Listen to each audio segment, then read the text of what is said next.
All right, we'll go ahead and get started here. So there has been a change in schedule for those that are unaware. We had a little bit of a last-minute dropout, and by last minute, I have less than 23 hours to develop this presentation. So please forgive me if it's bad, if it's great. I'm a hero. So this one is going to be called "Not Your Mama's Risk Assessment," and what this is really what I started as is kind of this grander idea of what I think we have wrong with risk assessments in the cybersecurity community and how I think we can improve on those.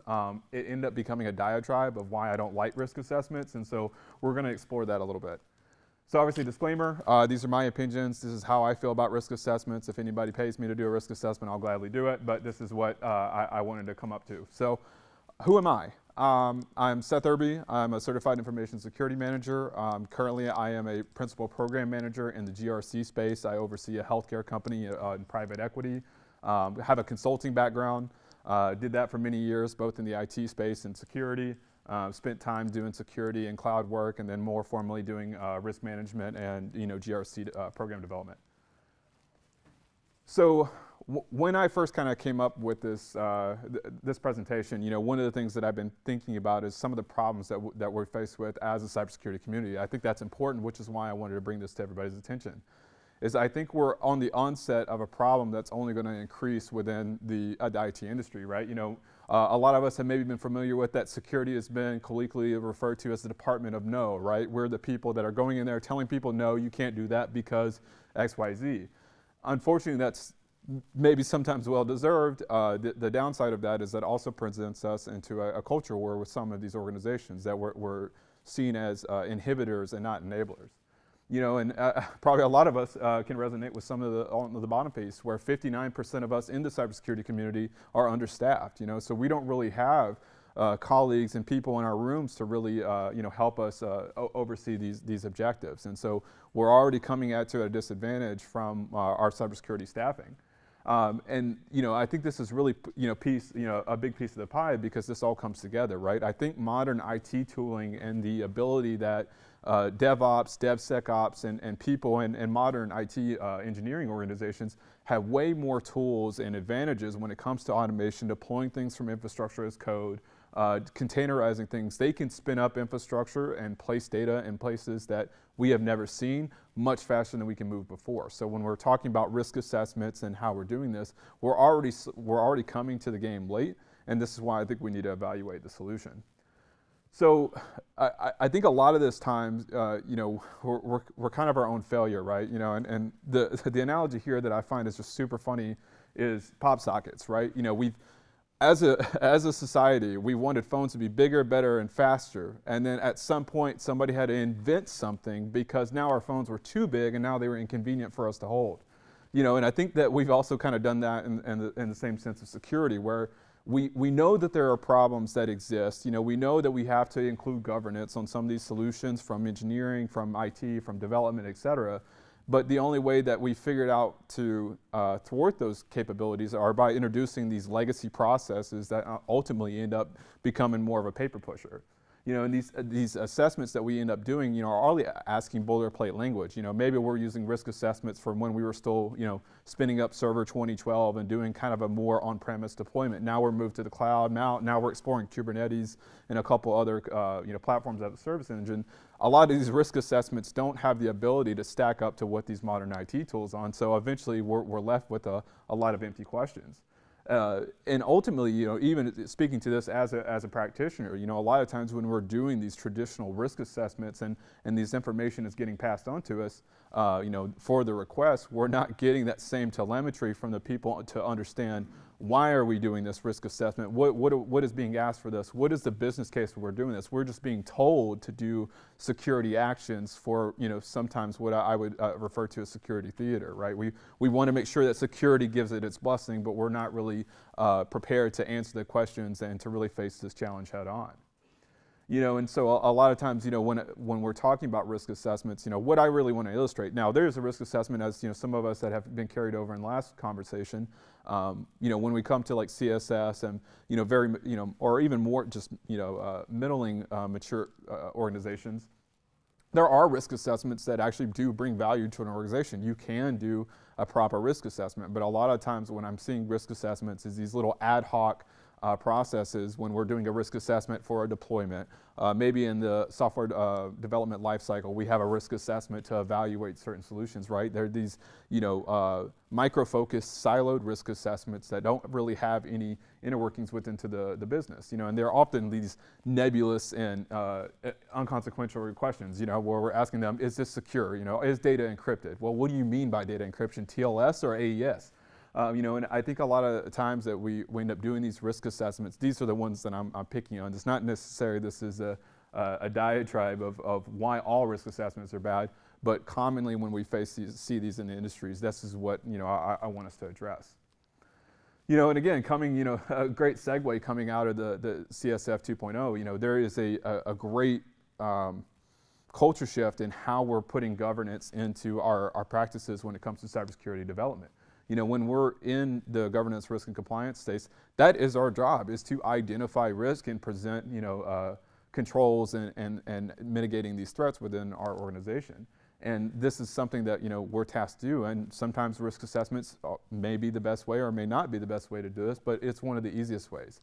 I think, a lot of times I attribute this is the C, the answer C choice. We don't really know what the answer is, but we can start with the risk assessment, right?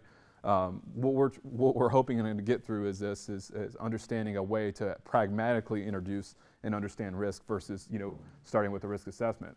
And, the other piece of it is with the risk assessment process, there's not a one-size-fits-all, and there's so many different specialization when it comes to risk assessments. There's privacy, there's data, there's software, there's engineering, there's so many different risk assessments that we can do. So a lot of times there's not a single one-size-fits-all solution. So we combine a lot of things, and we end up these Franken assessments, and that all of a sudden the information that we have can't tell a clear story or doesn't give a clear answer of what is actually going on. And so whenever we get these risk assessments, we're left with not much information, right? We end up with a pretty dumpster fire. We end up coming up with a proposal and an Excel spreadsheet, and we're using fancy software, and the executives get a nice PDF report. But a lot of times it doesn't tell us an answer, a clear picture of what risks are being presented with the organization. We understand that encryption may not be done, or there may be some poor control assignments when it comes to user access. But it doesn't really give us an ultimate understanding of what the risks are present with the organization and what we need to focus on for risk mitigation at a larger level. And I think a lot of times that I find this, again, speaking from my own experience, is that these are asynchronous products, right? So I'm doing a risk assessment on, a new development practice. And so I take some time and I go in there and I do a closeted risk assessment and evaluate certain things, but I'm not actually having a conversation with these teams. If any of us were in the risk management framework session earlier this morning, that's one of the things that Samantha talked about is, the best way to eliminate risk is having conversations. You want to have the most impact on an organization, go talk to people, and I think when we get into a risk assessment, we're in a conflict of pushing paper and trying to deliver a product versus actually having a conversation about the results we can achieve. So, I kind of come up with my own framework of how, I think we need to reevaluate these risk assessments. So solve for X, utilize standard risk management practices, find ways to leverage governance that reduce these manual processes, extract resources from available information, and report back to stakeholders. So if you're paying attention to that, that means we suffer. That's the main thing that I want us to focus on is finding out ways that in each one of these little elements of how we can create these risk assessments in a practical way. So solve for X, what this is really going to go into and what I wanted to illustrate with this, right, is I love this quote by Charles Kettering, right, and many of us have probably heard, different forms of this, but a problem well stated is half solved, right, is what are we actually looking to accomplish here? Are we doing a risk assessment to produce a risk assessment, or are we doing a risk assessment to understand that the risks that are available in this service or this practice, and how are we going to mitigate it, right? Those that are of us that are experienced GRC practitioners, you understand that there's really 4 things that we can do with risk. We can mitigate them, we can accept them, avoid, or transfer. Whenever we're doing a risk assessment, if they do not fall under one of those 4 categories to where we're not looking, we can't figure a way that, okay, now faced with this information, we can't accept it or mitigate it or whatever, that maybe that risk assessment isn't the right answer. And then, understanding that if we're truly solving for X, that we're actually doing this to create a value add to the organization, that's going to help us keep out of these legacy processes, and making sure that, evaluating our strategy when it comes to these reports. And kind of the other half too, and I think it's funny within math, a lot of us probably all grew up that, oh, you have to learn algebra and you have to learn these multiplication because you're not always going to have a calculator on you, right? Now we live in a digital age where all this information is available to us. And so when we're asked to find a problem, hey, find an issue, or, we need to do a risk assessment on ChatGPT. Okay, well, if we sit all of us in a room and we all produce a separate result on ChatGPT, we're all going to get different answers for each one. So if the information has already been done, can we find a trove of information where somebody's already done this work, has already evaluated large language models, have done risk assessments on these? Is there real work that we can use from other people to help us solve these answers so we're not solving this problem alone? And I think that's another piece of just, utilizing standard risk management frameworks, like using the risk management framework from NIST, not using the cybersecurity framework, using maturity models, being able to establish things that people can use. I think one of the things that's really interesting when we start talking about risk management frameworks is the amount of risk management frameworks that there are, but there are so many great resources that we can use without having to pay for them, right? If any of us have ever gone through ISO 27001 or gone through ISO audits, that is a paid subscription. We pay the privilege of being able to torture ourselves through that audit. And I think what helps us as an organization and practitioners is that there's so many great resources that we can use that can help us align our strategies without having to assimilate into an expensive or very heavy lift. And I think when we're understanding the risks within our organization, that's going to give us a more clear definition. When we're using a formalized process, we're going to consolidate information on our own. We're going to be able to find the real practical issues that happen within our processes, and we'll be able to use work that somebody's already done the math for us. And I think the other piece of it is that there are organizations that can establish a risk model, right? There is a maturity index. There are 3 and 4 and 5 level organizations that have established an enterprise risk framework, that have established enterprise risk tolerance. But a lot of us, again, speaking my own experience, aren't in organizations that have said, okay, we are willing to accept any cybersecurity loss between $10,000 and $55,000 within this system. Very many organizations do not have that well documented, and so a lot of times whenever we're doing these things, we're expecting things to work in a vacuum, but the practical implementation of that doesn't work. So why we need to solve for these established frameworks is that they are going to help us overcome those challenges, because they're going to see things that we may not see in our own organization.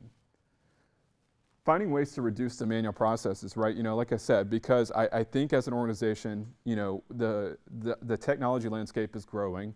The cybersecurity workforce is struggling right now with getting people to keep up with demands, to be able to staff appropriately. Budgets are getting cut, and so whatever we can do to automate ourselves really helps us be able to take our programs to the next level. And I think that there's, as much as what engineering has, we can use a lot of that security engineering. I've even heard people kind of working through processes in the GR space, which, a lot of us in GRC don't have a very heavy engineering team, but, there are people that are working on trying to do GRC engineering and build things like scripts and governance process and tools to help us to be able to do these, on-the-fly risk assessments and risk quantification that we wouldn't be able to normally do in our legacy processes. And there's even tools and things out there, things like Wiz, Lacework. There's so many different, different security engines that can help, not even just GRC platforms, but specialized interests. If you're a cloud company and you have a lot of developers and you're moving, spinning up VMs up and down, and there's just way too much for one person to handle. Be able to use things like automation, be able to use tools, be able to use infrastructure as code and containers and structures. Work with your engineering teams to sponsor these types of standards. One of my favorite things I always say in meetings is engineers don't read policies. I don't know any of us that have worked with engineers before, but none of them can tell you what a single company policy is. But as soon as you publish a standard or you publish a framework, they're Johnny on the spot each and every time. And so that's where I think we need to shift from these organizations, and not saying that we need to do these ad hoc risk assessments and process, but we need to work with our leaders and our engineering team to build these standards to where we can start automating some of that stuff. The resources, I think it's important because, like I mentioned earlier, can this answer be Googled, right? Or is there information where people have already done this? There's so many things, nowadays that I think is really exciting to be within cybersecurity, is that there's so much work that others have done that have more budget, more people, more time, more expertise to find all the information. And I think a lot of times whenever we do this, we're kind of like this dog here. We're happy with the work we presented, but as soon as we see somebody else's one, we realize we missed the spot. And I think when we're asking these arbitrary questions and we're doing these these ad hoc quasi-risk assessments, we're leaving a lot on the table, right? Things like SOC 2, ISO 27001. If you're a high trust organization, you're probably been way through much more suffering and torture than I could ever throw at you. And so being able to take some of these results and realize that the information that we already have or being produced by other people can have value. And then, coming to events like this, going to security conferences, looking at DEF CON, looking at other black hats. There's so many times whenever we're faced with new technology that somebody that has way more time than what we can do and a lot more expertise can go in there and do these types of proof of concepts and understand that these risks are out there. I find a lot of times when working with engineering teams, when whether it's a security product or a new way of developing software or whatever, a lot of them may be apprehensive about a new technology because they don't understand it, right? They said, oh, we can't do that because it's not secure, but they have no ability of A, to back that up, and B, the reason why it's unsecure is because it's unknown. But there's so many people that do this work that can go out there and do these proof of concepts, and that can really provide tangible evidence in order to support these claims. And I think reporting back to stakeholders is big. A lot of times when I've seen these risk assessments where, the information ends up just getting buried. We do this risk assessment, we give them, behind closed doors, we kind of give an answer to one or two people, but that information never makes it back to larger teams to take action, right? Like I said, engineers don't read policies. So if you're constantly doing risk assessments and you're constantly finding baselines are not established, machines aren't being patched, TLS 1.1 is still enabled, or whatever it may be, that if you're finding routine problems and that never makes it back to stakeholders, you're going to keep repeating that work each and every time. And so that's where I feel like, for us doing these tasks for risk assessments, that's what we owe it back to these stakeholders to prove, hey, not only are these little micro assessments in there, but on a macro level, this is the things that we need to do better. And then start creating this dialogue around the discovery. I think that's another piece, as Sam pointed out in the earlier conversation with the RMF, is that, I think the real risk mitigation comes from us having conversations with larger teams, right? This isn't, when we're trying to reduce risk in data privacy or we're trying to reduce risk in engineering, we have to have larger conversations that transcend the security team, whether that's at our leadership level or even at individual contributor level, and making sure that we're getting this information back to teams and it's not getting stuck on an Excel spreadsheet or a PDF report and sitting on a SharePoint drive somewhere. And I'm sure maybe some of us have seen it, but even just qualifying information at an arbitrary level can be somewhat nebulous, right? I've seen examples to where we kind of have that normal heat map, right? That little nine grid heat map where if it's low impact, but or if it's low likelihood but high impact, it's somewhere in medium. But if it's high, likelihood and low impact, it's also a medium, and that can completely change the story or where we need to focus our controls. And so that's where I think when we start having conversations and getting away from these ad hoc on paper risk assessments and actually start talking about risk mitigation strategies, we can actually start uncovering that and know what it means when we start talking about impact to the organization. So kind of, coming up here, why I think this matters is, I think work is getting faster. I mean, I'm sure all of us have, not been under a rock and have heard, about the upcoming transcends from things like ChatGPT and open AIs and so many different tech platforms where we're only going to see more data, we're only going to see work done faster, engineering times deployed quicker, hackers and threats, coming up more and more often. And I think that's going to be really important. It's going to change, the work lives for each and every one of us. And these technological changes that we've, gone through as, security organizations is adopting, AI, LLMs, platforms as a service, right? How many of us, have seen things like MongoDB, Fire.js, a lot of these different platforms produced by different providers, have compromises or have, weaknesses in their security, and that impacts, a massive part of our supply chain.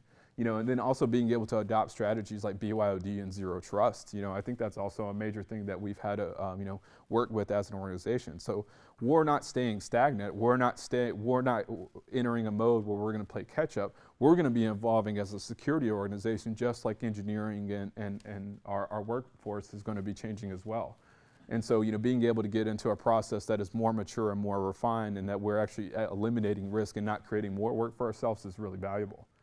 These technologies, I think some of these technologies that we end up getting approached to by certain organizations, bring much more value to certain people's eyes than what the security risks are. My example for this would be, here recently we were evaluating an AI dictation assistant for our clinicians. And on paper, when we start writing this down, this was going to be a system that would be installed on a clinician's iPhone. They would be able to fire up this application. They would have a visit with the patient. It would record all the information of the visit with the doctor, transcribe it, upload it to their chart, and recommend diagnoses. Yeah, right, shaking your head, no, like we're not gonna do any of that, right? And absolutely, a lot of us were at the table sitting like, no, there's no way in hell we can do this. This is absolutely crazy. But for each one of our clinicians, if we roll this out from enterprise ride, they assume that this is going to improve each clinician's efficiency at 30%. If on the conservative amount, it does meet that minimum qualification of improving each clinician's ability to diagnose, report charts, accurately bill information, et cetera, they're expecting an ROI of $30 million a year on this one software. I am going to lose that fight each and every time when I'm approaching to leadership if I say, no, we can't do this because it's scary, versus this is why you should turn down a $30 million increase to the bottom line. So when we're faced with decisions like that, what are we going to be used? We have to start getting more comfortable with some of this ambiguity, getting comfortable with the fact that I am not going to be able to answer everything that this technology does. But is the risk of losing a $30 million pay raise to the bottom line, is that something you're willing to play ball with, because there's going to be answers I can't give you? And leadership has to make that decision. I would think you have to outweigh the consequence, because if it's a clinician, you're talking PII, Yeah.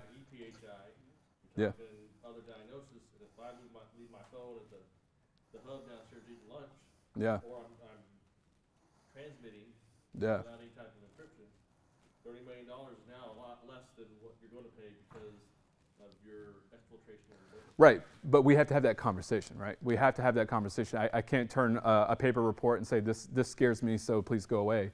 We have to have a conversation of understanding what are the risks of, yes, this may net us $30 million, but what are the consequences? How far can we make a proof of concept saying this is how we can, the ends do not justify the means, and we stand to lose more than $30 million. Being tasked to prove that puts us in a position of excellence versus a period of apprehension because we're not sure what can be done. So my approach and my role is it's always a yes, but, right? Yeah, yeah. But you're going to have to add all these guardrails to do it. Yeah, 100%. And that's what I mean, having a conversation versus you turning over a piece of paper, shooting an email saying this sucks because X, Y, Z. And I think when, a lot of us are working with organizations that, IT and security are split out from the organization, maybe there's some follow-up where, there's a CISO that reports to a CIO, or there's, some sort of, underpinning there. But I think a lot of us, we're separated from IT and security, but there shouldn't be a separation of our culture, right? I think that's where, when I was talking about building these standards and building these, environments where we're actually having conversations with our engineering teams and figuring out what we can do better, that's going to be a piece of why, we're kind of all fighting the same battle, and we have to kind of recruit people, outside of the security to help us with our agenda. And so one of the ways that I want to kind of rebrand this is, the Department of So, right? Is as in so what? Like, what are those things? Yes, where are our yes buts in this type of conversation when we're talking with people and, they said, hey, we want to explore, using Azure DevOps to secure our code or to do CI/CD. what are we going to, do about that? Is, like I said, solve for X. Start figuring out ways to where we can start putting variables in our processes, saying, no matter who comes to me or no matter what brings to me, this is our process of understanding risk, and it doesn't matter if this is PII, PHI, privacy risk, engineering risk, DLP risk, anything in there. Try to create a framework, an established framework where we say this is how we operationalize understanding enterprise risk. And then utilizing the frameworks is going to be a major part in that, right? Whenever we start using some of these frameworks that, have been, battle tested and tried and true, we can actually start getting, larger pieces to flow kind of in the same direction. And I think when we start, again, kind of my whole cliche of engineers don't read policies, when we create standards, it's kind of like putting the guardrails up in a bowling alley, right?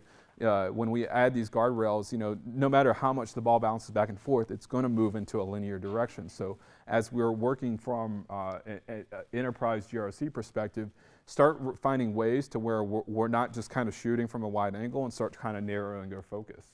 And I think a lot of times, some of us, in leadership and other organizations, whenever there's a new thing in there, I'm sure a lot of us have been part of the conversation, where you're at a water cooler or something and, an executive, a marketing executive or somebody else says, hey, what do you think about ChatGPT, or what do you think about AI? You start getting asked these questions about, what's going on, kind of latest, the latest spin on technology. And, I think as professionals and, hopefully a lot of us here for this conference are taking time because we want to understand things better. We want to know more than what we know today. And I think that's a great way for us to get ahead, is whenever we're faced with these, new challenges in the world, or we're faced with, new ideas, is that we figure out a way to support that and say, so what? Let's figure out the yeses and buts to the situation and find a way to enable it. And I think a lot of that's going to steer from being transparent. I think a lot of security, has this whole culture, zeitgeist of it, of being transparency, that, the more that we can see under the hood and we can understand the math to coming up to these equations is really important. And I do think so. And it's when we're working with these stakeholders and we're working with these marketing executives or sales directors, and, we're having conversations about improving the security, is we need to start working with them and having conversations about how to improve processes and not just doing, linear ad hoc experiments. So that's it. Kind of a quick rundown. Want to be able to field any questions. If anybody wants to take anything offline with me, I'm happy to do that. We can always meet up and talk if you want to add me there. But we'll open the floor. First row. So when you're doing that, right now, the way we currently do it is if they pass with 80% or better, then we recommend that, our company does business with them, our organization does business with them. Yeah. But what I'm hearing from you is basically don't tell them yes or no, but tell them, and I thought about this the other day, because what about the answers that they miss? Mm-hmm. Are we going to just ignore that? Or Yeah. should we say, this is how the assessment went, and this is what we, say if you agree with this, then yes. But we can do it for like each one. It's only 100 questions, but Yeah. would that be a better way to do it, Well, or just do a yes or no? I'll paint a scenario. So I like, if I have to do a formal vendor assessment, I do like yes and no questions because it eliminates the gray, right? If I ask if you're encrypting data or you're doing this, there's a yes or no. There shouldn't be maybe sometimes, that doesn't count. But in a scenario for organization, if you ask Microsoft the same question and they didn't make an 80%, would you guys kick Microsoft out the door? No, actually, if they have a SOC 2.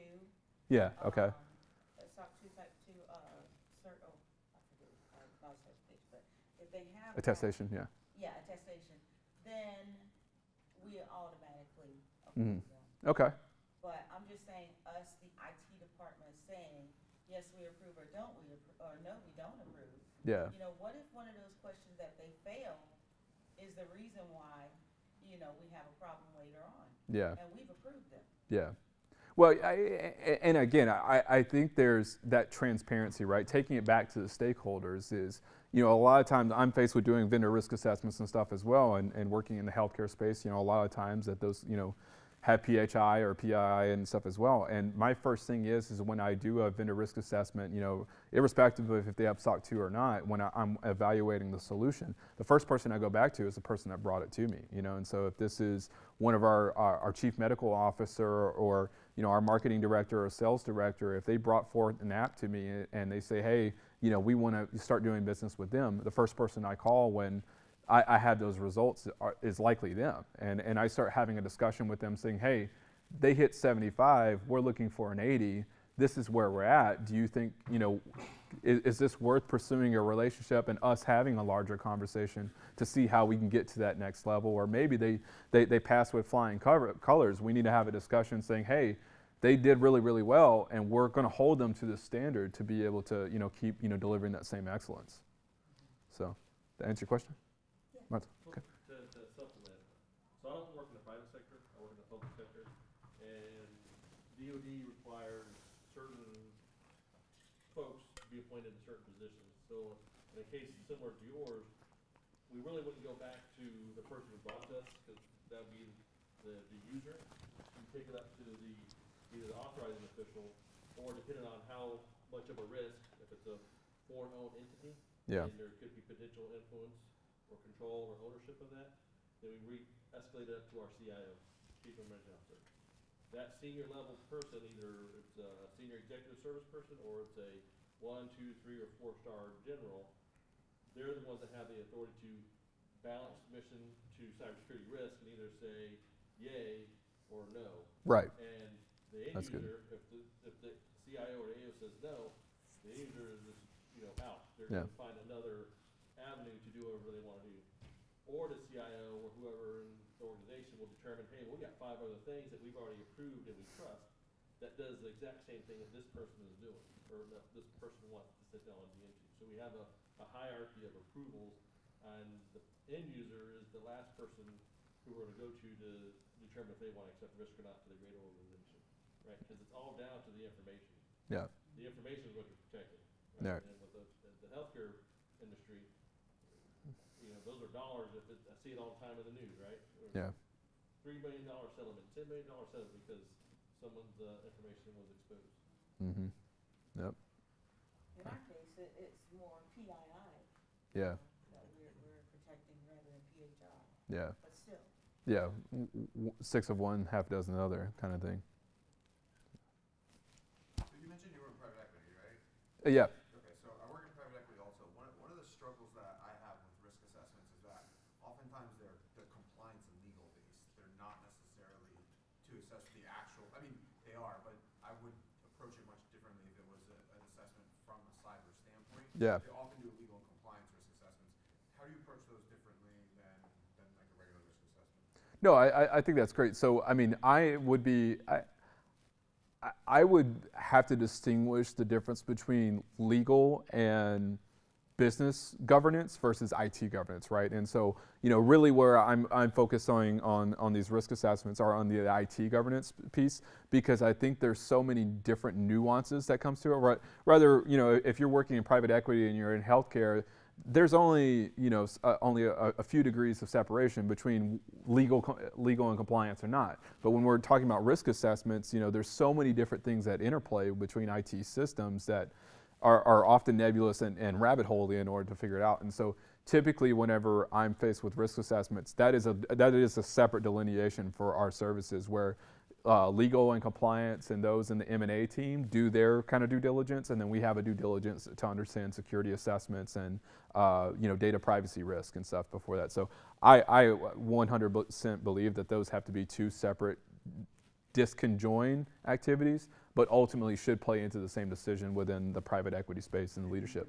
Inform their answers, so like will M&A come to you and say, can you validate that we're answering these questions properly or anything like that? Or is it Yeah, I think there's, again, you know, just because the way that, like, I feel that we have to have conversations, I sometimes will elect to go out there and reach to them and copy their homework, right? You know, I'm all for if somebody's, you know, done the heavy lifting for me and they've had a, you know, peek under the hood, you know, I'll use that to verify my own information. So yeah, I think, you know, establishing a conduit between, you know, maybe two two parties that wouldn't normally interface, because I think there is a lot of value, right? What they see under the hood and the transactions, if people are telling you that, you know, we're not storing any PII or PHI on site, and then, you know, the compliance team is saying, yeah, we've got, you know, such and such records, you know, on storage, you know, somebody's math needs to be checked out. And that's where I think, you know, having that interplay and establishing that conduit with, you know, parallel departments, even though you're not totally conjoined, there can be a lot of value add with that.